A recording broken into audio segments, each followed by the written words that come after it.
नमस्कार दोस्तों, जय श्री कृष्णा, राधे राधे। आज मैं मंजू तिवारी इस वीडियो के माध्यम से एक बहुत ही प्यारी सी तुरंता माता की कथा लेकर आई हूँ। आशा करती हूँ आप लोग को कथा जरूर पसंद आएगी।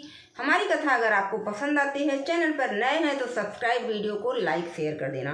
दोस्तों, कथा सुनने से पहले आप सभी से रिक्वेस्ट है, कृपया वीडियो को लाइक शेयर जरूर करें। तो एक नगर था। एक नगर में एक पंडित और पंडिताइन जी रहते थे। पंडित पंडिताइन जी रहते थे। उनके एक बेटा था। बेटा जब बड़ा हो गया तो पंडित जी ने पंडिताइन से कहा कि अब मैं बूढ़ा हो रहा हूँ, मेरा बेटा जवान हो गया है, मैं इसकी शादी कर देता हूँ। पंडिताइन ने कहा ठीक है, शादी कर दीजिए, शादी विवाह करना तो बहुत ही ज़रूरी है। तो पंडित ने बात फैला दी चारों तरफ गांव नगर में कि मेरा बेटा शादी योग्य हो गया है, मुझे बेटे की शादी करना है। तो शादी के लिए बर देखा आने लगे और उसके बाद जो है पंडित जी के बेटे की शादी तय हो जाती है। पंडित जी के बेटे की जब शादी तय हो जाती है तो उनकी शादी होती है। शादी के टाइम में जब बहू आने लगती है तो उनके माता पिता जो है दहेज के साथ में एक गाय भी देते हैं। बोलते हैं कन्यादान के साथ में मैं गौ दान भी करना चाहता हूँ, इसलिए आप जो है मेरी गैया को भी ले जाइए। पंडित जी गैया, धन दौलत जो भी मिला था और अपनी बहू को साथ घर ले आए। ऐसे तैसे दिन बीतने लगा। पंडित की बहू बहुत ही सर्वगुण संपन्न थी। घर का पूरे दिन का काम काज संभालती थी, अपने सास ससुर की सेवा करती थी, अपने पति की भी सेवा करती थी। तो धीरे धीरे दिन बीतता गया। पंडित जी की मृत्यु हो गई। पंडित जी ने पंडिताइन से कहा मरने से पहले कि देखिए, मैं तो हो सकता है रहूं ना रहूं, लेकिन आप अपनी बहू को और जो दहेज में मिला है उसको तो आपने खर्च कर दिया, लेकिन गाय है इसको बहुत ही सहेज करके रखिएगा। पंडित की मृत्यु हो जाती है। उसके बाद पंडिताइन कहती हैं, काफ़ी दिनों के बाद, महीना 2 महीना बीत जाता है, कि बेटा अब तो आपके पिताजी नहीं रहे, इसलिए अब आपको कमाने जाना पड़ेगा। अगर आप नहीं जाओगे तो घर का खर्च कैसे चलेगा। बेटा जब कमाने के लिए चला जाता है, पंडिताइन गांव देश में जाती हैं। गांव देश के लोग ऐसे ही सबके होते हैं। तो कुछ लोग कहते हैं देखो पंडिताइन, आपके घर में जो बहुरिया आई है ना तो उसे बच्चा हो रहा है और ना ही आपकी गाय बच्चा कर रही है, कैसी बहुरिया उठा करके लेके आई हैं। पंडिताइन कहती हैं ऐसा कुछ नहीं है, जब भगवान ने लिखा होगा तभी मेरी बहू को बच्चा होगा, मुझे नाती पोते होंगे।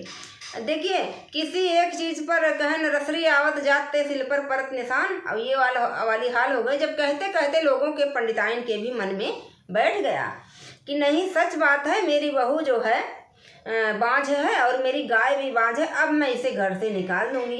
तो सासू जो है प्रताड़ना करने लगी बहू की, बोलती कि तुम बच्चा नहीं दे सकती हो, तुम और अपनी गैया को लेके चली जाओ। बहुरिया कहती है कि नहीं माता जी, मेरे पिताजी बोले थे कि मायके से बेटी की डोली जाती है, ससुराल से आरती निकलती है, तो आप ऐसा मत करिए, मैं कहाँ जाऊँगी। तो बोलती है नहीं जाओ, घर से निकाल देती है हाथ पकड़ के। बहुरिया जो है गाय को छोड़ के हाँक देती है। गाय चली जाती है चरते खाते, एक जंगल में चली जाती है, लेकिन शाम को चर खा के आ जाती है। बहुरिया दिन भर बाहर कुटिया मड़ई में पड़ी रहती, मांजती होती, जो भी बचता। बुढ़िया बोलती है घर में नहीं रहने देंगे, तो यहाँ से नहीं जा रही है तो खा पी ले। खाती पीती वहीं पड़ी रहती। एक दिन गैया टहलते टहलते जब भगाई गई सुबह, तो चली गई दूसरे गांव में। और दूसरे गांव में हो रही थी तुरंता माता की पूजा। तुरंता माता की पूजा करने वाली जो भी सुहागन बहनें थी, पूजा के बाद जो पत्तल था वो ले जा कर के बगीचे में एक पेड़ के नीचे, पत्थर के नीचे दबा दिया सारे पत्तों को। उसके बाद जो है चले गए। गैया खाना पीना वहाँ से खाई, जो भी चारा पानी उसको लेना था। उसके बाद जो है गैया उसी पत्तल को, एक पत्तल को खुद खा लिया, दूसरा पत्तल ले करके घर आ जाती है और अपनी जो घर उनकी बहू रहती है पंडिताइन की, उनको ऐसे माथा लगा के देती है कि इसको खा लीजिए और मैं भी खा के आई हूँ। ये वो बोलती है कि पता नहीं किसका जूठा मूठा लेके आई हो, मैं नहीं खाऊंगी। लेकिन गैया बहुत जिद करती है, हट करती है, वो वहाँ से हटती नहीं है। तो बहू रानी भी उसे खा लेती हैं।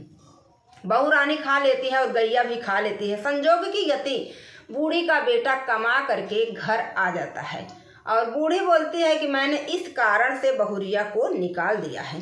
तो बोलता है कि माँ ठीक है, बहुरिया जहाँ है मैं भी वहीं पर रहूँगा, लेकिन आपका भी आदर भाव मैं करता रहूँगा। बेटा कुछ दिन रहता है फिर परदेश चला जाता है। बोलता है कोई नहीं माँ है, आज है कल नहीं रहेंगी, ठीक से रहना, जो हो सके करना। जब घर से निकाल दी है तो मैं तुम्हें घर के अंदर तो नहीं कर सकता हूँ, लेकिन ये भी नहीं कह सकता कि तुम जाओ, क्योंकि अगर कोई दूसरी आई, मेरे नसीब में बेटा नहीं है, बेटी नहीं है, तो नहीं होगा, तो मैं क्या कर सकता हूँ। ऐसा करके बेटा चला जाता है। लेकिन तुरंता माता की कृपा से उनकी बहू प्रेग्नेंट हो जाती है और गाय भी प्रेग्नेंट, यानी गाय के भी पेट में बच्चा आ जाता है। कुछ दिन बीतता है, गैया का पेट पता चलने लगता है और बहुरिया का। तो वही गांव देश के लोग कहते हैं, हे पंडिताई नैया, लगता है आपकी बहू पेट से है और आपकी गैया भी पेट से है। तो पंडिताइन पूछती है बहू से कि ऐसा कैसे हुआ। तो बहुरिया बोलती है कि हे माता, आपने मुझे घर से निकाल दिया था, किसी दिन आप खाना पानी देती थी, किसी दिन नहीं देती थी। गैया एक दिन पता नहीं कहाँ से एक पत्तल लेके आई थी, खुद खाया था, मुझे भी दिया, उसमें मीठे लगे हुए थे, मैंने उसको भी प्रसाद समझ के खा लिया था। उसके बाद आपका बेटा आया, फिर मैं माँ बनने वाली हूँ। तो ऐसे तैसे चलता रहता है। कुछ दिन जब समय बीत जाता है, समय पूरा होता है, तो उनको पंडिताइन की बहू को बेटा होता है। अब गैया जो है एक बच्चे को जन्म देती है, सुंदर से बच्चे को। तो दोनों घर में एकदम खुशहाली छा जाती है। फिर बुढ़िया सोचती है कि पता नहीं किसका प्रसाद था, मेरी बहू ने खाया था, अगर इससे इनका भला हुआ है तो पता लगा करके मैं भी ये पूजा अपने घर में करवाऊंगी। अब बुढ़िया जिस दिन गैया को खेदती थी, आगे बढ़ती जाती थी और पूछती जाती थी कि भैया मेरी ऐसी गैया थी, कभी इस जंगल में आई थी, कभी इस गांव में आई थी। ऐसे तैसे 2 4 10 दिन, भाई देखिए भगवान भी परीक्षा लेते हैं। 15 दिन बीत गए और बेटा लगभग तीसरे महीने में हो गया। तो बुढ़िया बोली कि मुझे तो पता ही नहीं चल पा रहा है और किसका प्रसाद था जो कि मेरे घर में नाती भी हो गया और मेरी गैया भी बच्चा कर दी है। तो बुढ़िया जाते जाते ठाकुरैया गांव था, यानी वहाँ पर ठाकुर जात के लोग गाय चरा रहे थे। वहाँ पूछा कि ये भैया कभी मेरी गाय यहाँ पर आई थी। तो उन्होंने बोला कि हाँ माता जी, कुछ दिन पहले मुझे थोड़ा थोड़ा याद आ रहा है, गाय आई थी और घास फूस खाने के बाद जब वो जा रही थी पेड़ के नीचे, वहाँ पर पत्तल खाया, फिर लेके भी गई थी आपकी गैया। तो बोली कि कहाँ है। तो जो है उस पड़ोस के गांव में जब बुढ़िया जाती है और पता लगाती है, तो महिलाएं वहां पर बोलती हैं कि माता जी, हमारे यहाँ तुरंता माता की पूजा होती है। पूजा के बाद जब संपन्न होती है, जो जूठे पत्तल रहते हैं उसको हम इधर उधर फेंकते नहीं हैं, ले जाके एक पेड़ के नीचे दबा देते हैं। तो वही तुरंता माता की पूजा का प्रसाद का पत्तल था। बुढ़िया सारी विधि पूछ करके आती है और गाँव में सबके घर में गाय के दूध का मीठा बनाती है, शक्कर चीनी मंगवा के बढ़िया से, और तुरंता माता का जो है प्रसाद खिलाती है। और जैसे जैसे घटना घटित हुई थी उसी अनुसार वो पूजा पे बैठ करके सभी बहनों को बताती है कि ऐसे ऐसे हुआ था, तो जाके मेरी बहू तुरंता माता की कृपा से मेरे घर में नाती हुआ है, मेरी गैया को भी एक बच्चा हुआ है।